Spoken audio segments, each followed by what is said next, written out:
l'initiative du prince souverain, la principauté de Monaco voit, au début de cette décennie, son rayonnement et ses ambitions se développer.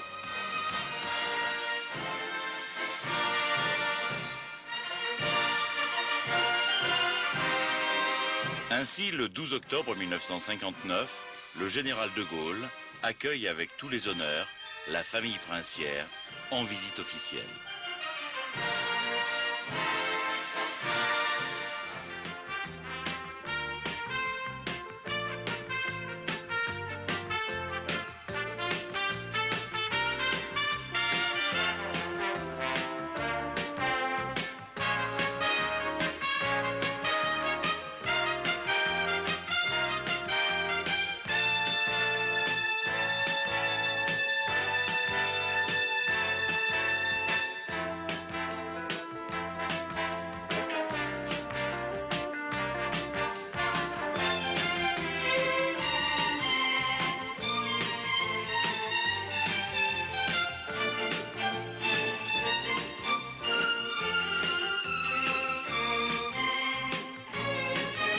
Le même accueil leur est réservé en novembre 1959 par l'Italie et son président, M. Giovanni Gronchi, en plein préparatif des Jeux Olympiques de Rome.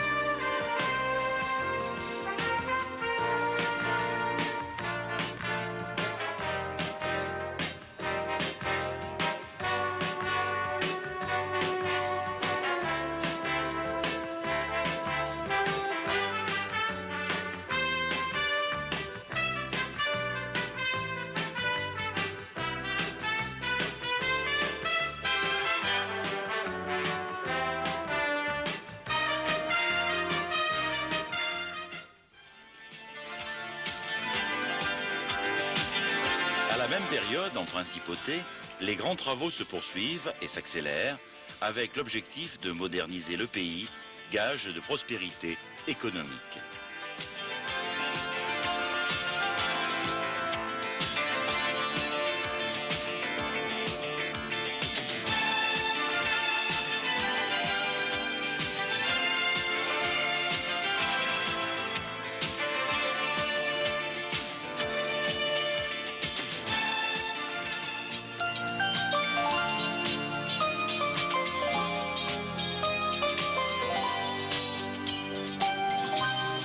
Tandis que toujours avec le même souci d'ouverture indispensable vers le monde, le prince et la princesse de Monaco multiplient les visites officielles à l'étranger. La Suisse, en novembre 1960.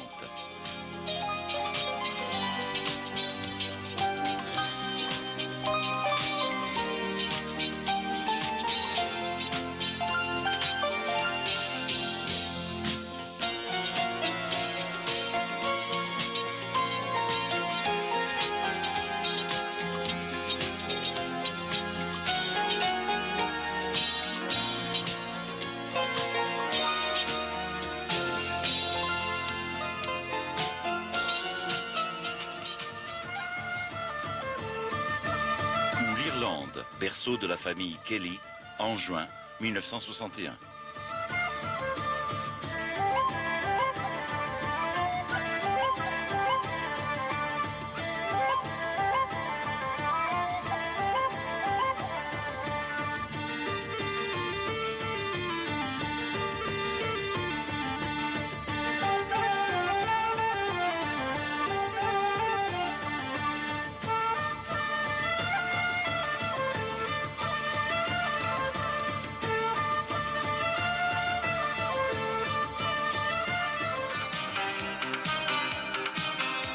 La configuration géographique et l'étroitesse du territoire monégasque obligent à des prouesses techniques et à des initiatives originales. Ainsi, les déblais provenant du chantier des tunnels sont-ils utilisés pour la création des plages du Larvoto et du terre-plein du Portier, première extension du territoire depuis la guerre. 35 000 mètres carrés sont-ils ainsi arrachés à la mer.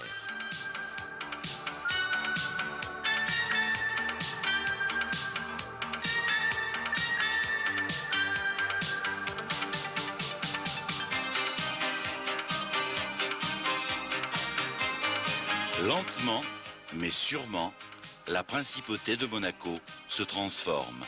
Elle revêt petit à petit les couleurs de cette fin de siècle. Même ces images traditionnelles, où le sport a toujours tenu une grande place, prennent un relief et une coloration jusqu'alors inconnus.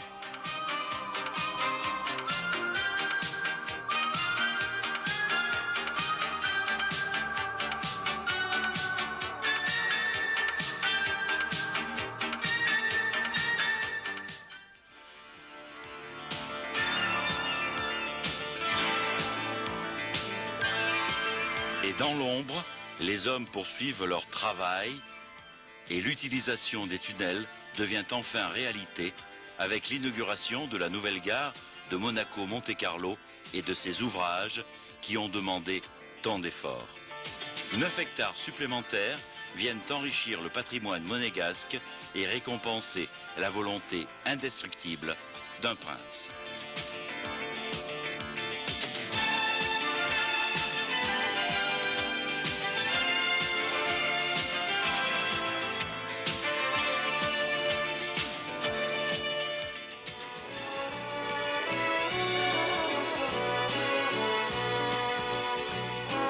Le 1er février 1965 vient au monde la princesse Stéphanie, événement qui comble à nouveau de joie la famille princière et le peuple monégasque.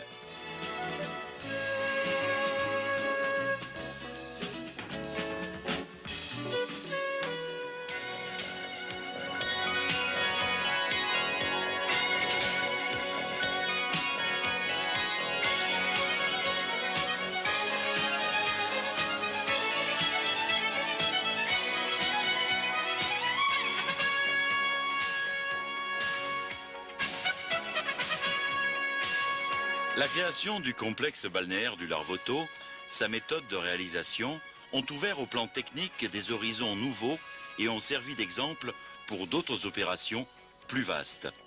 C'est ainsi que Son Altesse Sérénissime le Prince Souverain lance un programme de gigantesques travaux qui vont conduire à la réalisation d'un terre-plein de 22 hectares gagné sur la mer où sera édifié un nouveau quartier, Fontvieille.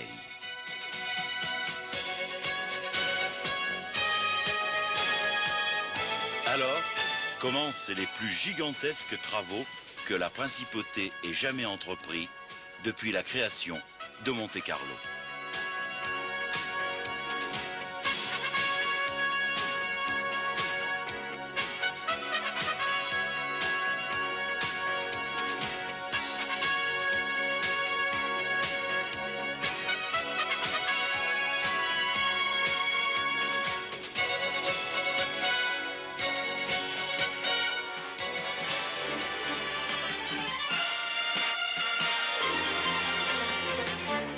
Monte-Carlo, dont justement, en cette année 1966, on fête avec faste le centenaire.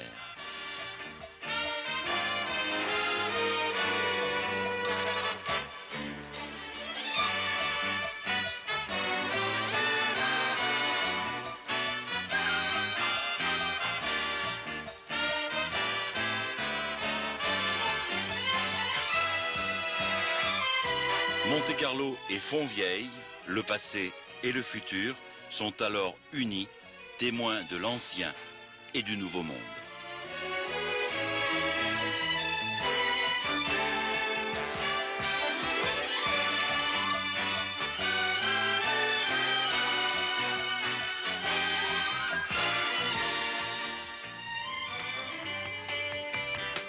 Un nouveau monde où, en juillet 1967, la famille princière se rendra à l'occasion de l'exposition de Montréal, comme pour symboliser les choix qu'elle a faits pour le bien de son pays.